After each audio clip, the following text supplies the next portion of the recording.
You asked for it, it's finally here, my top 10 reads from 2021.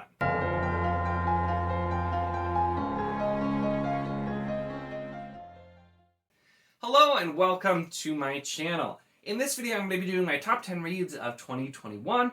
This was pretty hard to narrow down, and I tend to be non-committal when I'm trying to make lists like this, which is why I've avoided it, why I'm a bit late on doing it this year. But since I had a full year on BookTube and I read a lot of fantastic books, I figured I should do this, and I think I'm pretty happy with the list that I have. So we'll go through, we'll start 10, go to 1, talk a little bit about each book here, and starting with the book that barely, I don't know if I should say barely made the list, but almost didn't out of spite, but Sword of Kaigen, I had to put on here. So Sword of Kaigen is a book that the good parts were so good, but the flashbacks and the last chapter, for those that have read it will know exactly what I'm talking about, were very big negative aspects, and I feel like the book would have been way better without them. I still really enjoyed the book though, and like without those it would have easily been 5 stars and probably been higher up on this list, so those really brought it down. This is the story of like an isolated community on like a strip of land called the Sword of Kaigen. That's like the last line of, or the line of defense between like the mainland and their enemies. And it's done where like there is some technology, but this area is very traditional, and that's where it kind of got weird with kind of the mishmash. But it follows a young boy who's kind of learning about the world and learning that not necessarily everything he's heard is true, and then focuses also very closely on his mother and her relationship with both her children and her husband and kind of with everything in her life. It was such a good book. There were so many things I loved about it. Like I said, it really, the reason it's 10 and nearly could have, I mean, it could have easily not even been on the list, is because the flashbacks just did not work for me at all with tone, and the last chapter I just had issues with as well. Just, that ended up hurting it. So then, number 9, moving up to, Sword of Kaigen was the only one I don't have a physical copy, because I read that on Kindle a while ago, and I still have not gotten around to getting a physical copy, but anyway, number 9, I went with She Dreams in Blood by Michael R. Fletcher. So, this is the sequel to Blackstone Heart, book 2 of the Obsidian Path, and Blackstone Heart was my first Fletcher book. These two are still the only ones I've read, even though I have Beyond Redemption, which I'm excited to read, and I really want to read basically everything he's written after these, because Blackstone Heart was so different, and it was so well done. There was such a depth to the world, while also focusing quite a lot on the characters. And then She Dreams in Blood really upped the ante, and just like is built up so much for what's going to potentially happen in book 3. But the Obsidian Path series is following Crane as the main character, and he's trying to find like pieces of his heart. He basically wakes up in the middle of nowhere, doesn't know what's going on in the first book, and he has like a heart of obsidian, and he has to find all of the other pieces, which are like creating other versions of him, and kill them and take them to get back his memories and find out who he was. So the first book is kind of discovering who he was and what's been going on, and this book is really moving a step further with everything. But I really enjoyed these books. They were just crazy good and just crazy different. And so I cannot wait to read the third book. So this definitely needed to be on the list.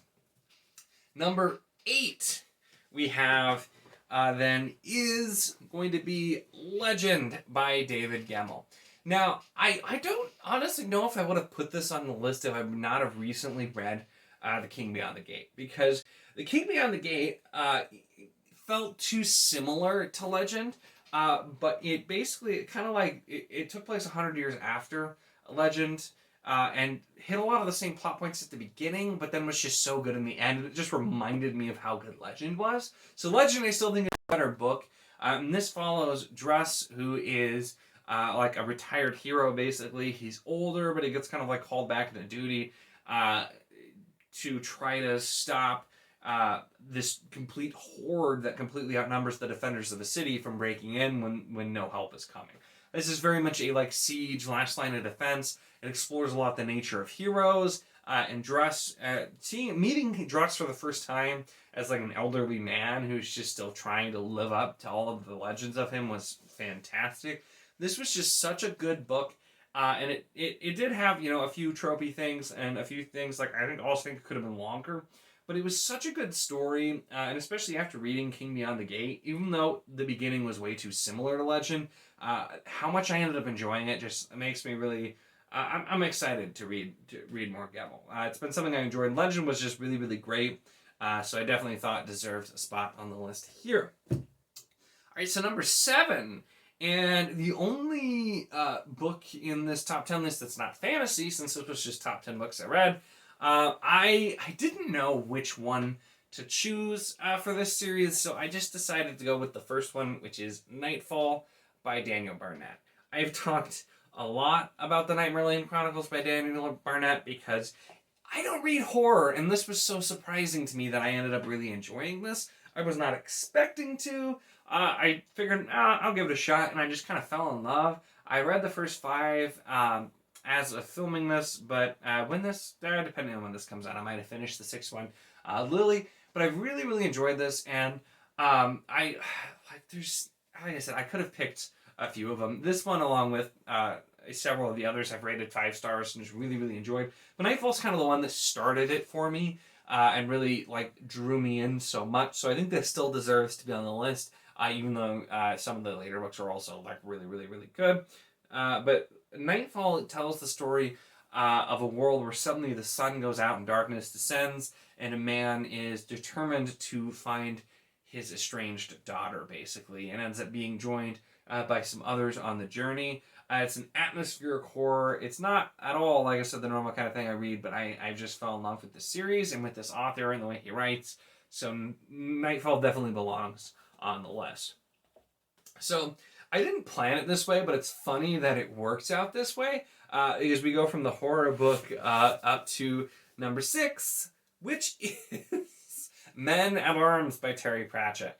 So Men at Arms is the last book I read in 2021. I took my time. I had been reading a ton in December. I had a week left, and I just slowly read Men at Arms, and I absolutely loved it. This is my favorite Discworld book so far. It was just like Guards, but again, but it was in a great, great way. There was a different plot and everything. It was different. It was just so good, and I really enjoyed a lot of the Discworld books that I've read. Previously, Small Gods was my favorite one, which could have been here on the list, but Men at Arms won out. It's just my favorite Discworld book I've read so far. This is a return to Ankh-Morpork following the Night Watch, when they have to have some other people join in, including a dwarf, a troll, and a woman. And there's lots of plots going on and everything with a Gon, as you see on the cover here, a Gon. And it just was hilarious, and it was just this is the perfect Pratchett for me. There's still a plot going on and everything, but just a lot of humor, great dialogue. It was fantastic and a great way to end the year. All right, moving up to the back half. And this is where we do have, I feel like number 5 might still surprise people a little bit. The top 4 I don't think are going to be nearly as surprising to most people who've watched my channel and heard my rave reviews. But let's jump up to number 5. And number 5, which I was kind of surprised I put it up this high, but I feel like it's merited. But Ocean at the End of the Lane by Neil Gaiman. This is the beautiful illustrated edition that I ended up getting. I originally read a different paperback version. This is a book that I just was so surprised by how much I fell in love with it. And in just rereading it, and just even reading the first couple pages when I got the illustrated edition, completely just kind of reinforced me loving this book. It's kind of almost hard to explain, but I just feel like I'm completely sucked in and absorbed into this book when I'm reading it. It's not even super long. This illustrated edition makes it look longer. But I absolutely just love this book. It's one that's a little hard to recommend because it's a very odd book, but it's also very short. So if you like Neil Gaiman at all, or even if you haven't tried him, I definitely recommend Ocean at the End of the Lane. I don't know that everyone's going to love it. It's really short, though. It's not that big of a time commitment, and it's just a book that I absolutely, absolutely loved. All right, getting into the top 4. These are going to start being where we're all looking at big, epic fantasy. Which, of course, it's me, and epic fantasy is my favorite, so it was going to be... I'm pretty proud that there was a nice mix in there. I mean, there was a horror book, They're like a grimdark book, a classic book, a self-pub book. Like there's a lot of different stuff here, but we're getting to the cream of the epic fantasy crop here coming up. And so let's move on into it. So number 4, I had to give to Ruin by John Gwynne. So I read The Faithful and the Fallen in 2021. It definitely was a series that I loved. Wrath was really good too, but for me, Ruin was the superior book. So that's why I'm going with Ruin, even though it's book 3. I really liked Wrath. There were some clunky things about the ending, but Ruin was just so great, and was so great about everything John Gwynne does with that just epic feeling. Fantasy, it's got a lot of classic feels. You do get a lot of tropes. You get a lot of tropes of version 2. You still have the tropes there, though. But this is just a blast of epic fantasy. Big battles, heroics, friends, and found family, and animal companions. All of the just great classic fantasy stuff galore. Done really, really well by John Gwynne. So Ruin is the 3rd book. And this takes place in the Banished Lands. It's very much a good versus evil story with a lot of big twists. But just definitely a series I loved. First book was a little slow. Second book a lot better. But Ruin was fantastic. And Wrath was really good too. And the whole series overall, just absolutely great. So, Ruin we have there. So then number 3. Now, this was hard because I didn't know which book to pick. Now, you can probably already tell because it's behind me and I've just been trying not to reference it. But it's going to be a Crown of Stars book. And so I ended up going with Child of Flame, which is the 4th book in Crown of Stars by Kate Elliott. Now, the thing is, I rated books 2, 4, 5, 6, and 7. I rated all of those 5 stars. Book 1 I did 4, and book 3, it's the only one I didn't like that much, was a 3-star. So I picked Child of Flame, even though I loved the ending, and I loved all of the books after this as well. But this was a very heavy Elaine book, and Elaine was my favorite character, and just one of the big plot lines in this book just gave me hardcore like Robin Hobb vibes, and I love Robin Hobb, so as you're gonna find out, and so I really, really loved it. So this, even though like the other books are like everything coming together and what's been accomplished, really are more impactful, and so I probably should have picked. But this book, with just the plot that's happening here, I loved it so much, and I loved the 3 books after it. But this one, I think, is probably my favorite individual book, just because we got to focus so much on Elaine, and I really enjoyed that. So, all right, number 2. We're getting down to the barrel. I think I already spoiled what one of these coming up is. But number 2, I went with To Green Angel Tower by Tad Williams. This is the 3rd book in the Memory, Sorrow, and Thorn trilogy. And this thing is huge. Like, it's not... In page count, it's like a little over 1,000 pages, but it's got very small text. Like, this is huge. In the mass market paperbacks, it's like 1,500 pages. Massive. I enjoyed every page. I never got to a point where I was like, I'm bored, you know? It didn't happen. The first book was a bit slow starting up, but I still enjoyed it. Book 2 was also excellent. But for a book this size, and me to just be enjoying the heck out of it and loving the ride the entire time, that was pretty impressive. This is another series I absolutely loved that I read in 2021. I do have, I'll wait to mention that, but I do have a Why You Should Read video for both Crown of Stars and Memory, Sorrow, and Thorn. So you can check those out if you want to find out more. But this is a very good versus evil, very classic fantasy, but with some grimmer elements. And just, once again, it feels pretty, like I was saying with some other things, but it feels very fresh, despite the fact that it's a bit older. And it was just so well done. Tad Williams has beautiful prose. It's a great story. It is slow burn, but there's a ton to love here. And this was a fantastic series to read. And book 3, I felt like I really had to go with there. And it was so hard to pick between that and Stone of Farewell, but I feel like it deserved it there. So, number 1, probably not any surprise here, but it was always going to be a Robin Hobb book with the year it was. So if I wouldn't have finished Tawny Man, it might have been a different Robin Hobb book. But I have to go with Fool's Fate by Robin Hobb, the 3rd book in the Tawny Man trilogy, the 9th book in Realm of the Elderlings. And this book really feels, and I guess it was for a while, but it feels like its end.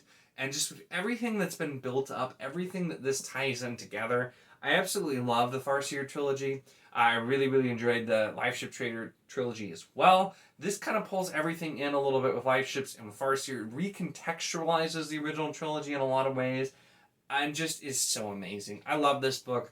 I love Robin Hobb. There was no contest. This was always going to be number one from the get-go. Everything else was just competing for 2 through 10, because this was going to be number one. Realm of the Otherlings has just blown my mind.